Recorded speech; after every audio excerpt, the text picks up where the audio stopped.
రీసెంట్‌గా అయితే గార్డెన్ అంతా క్లీనింగ్ చేయిస్తున్నాం. ఇంకా లాస్ట్ మంత్ అంతా కూడా ఒక్కటే తుఫాన్ల కారణంగా మేము గార్డెన్‌లోకి రావడమే మానేసాం. ఇంకా నేను ఒక 1 వీక్ నుంచి గార్డెన్‌లోకి వస్తున్నాను. ఎందుకంటే క్లియర్‌గా క్లీనింగ్స్ అనేవి ఒకవైపు అయ్యాయి. ఇంకొక వైపు ఇంకా అవుతూ ఉన్నాయి. గార్డెన్ మొత్తం అంతా క్లీనింగ్స్ అయిన తర్వాత నేను ఫుల్ వీడియో చేస్తాను. మా గార్డెన్‌లో మొక్కలు ఇప్పుడు ఎలా ఉన్నాయి అని. ఇంకా మేము ఏమేం ప్లాంట్ వేసాం.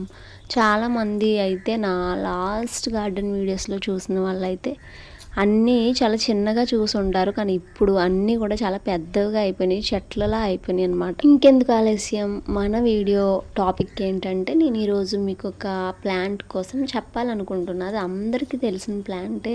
మన తెలుగు ప్రాంత ప్రజలైతే కనుక ఈ ప్లాంట్ని తెలియని వాళ్ళు ఎవరు ఉండరు. మేబీ కొంచెం మందికి తెలియకపోయి ఉండొచ్చు. కానీ చాలామంది పల్లెటూరు ఇంకా నదుల దగ్గరలో ఉండేవాళ్ళు, ఇంకా కొండ ప్రాంతంలో ఉండేవాళ్ళకైతే ఇవి బాగా తెలుస్తాయి. బుడ్డ కాకర అంటారు తెలుగు ప్రాంత ప్రజలైతే కనుక. వాపు సంబంధిత వ్యాధులు, నరాల సంబంధిత వ్యాధులకి ఈ కాయల్లో అయితే చికిత్స దాగి ఉంది. ఇంకా హార్ట్ షేప్ ఉన్న ఈ బెలూన్ మనం పేల్చినట్లయితే కనుక లోపల సీడ్స్ అనేవి ఉంటాయి. సీడ్స్ బాగా పూర్తి అయితే కనుక బ్లాక్ కలర్లో ఉంటాయి. ఇవి ఇంకా పూర్తి అవ్వకుండా నేను మీకు చూపిస్తున్నాను. గ్రీన్ కలర్లో ఉన్నాయి. చూడడానికి బెండ గింజలు ఉంటాయి కదా, ఆ టైప్లా ఉన్నాయి.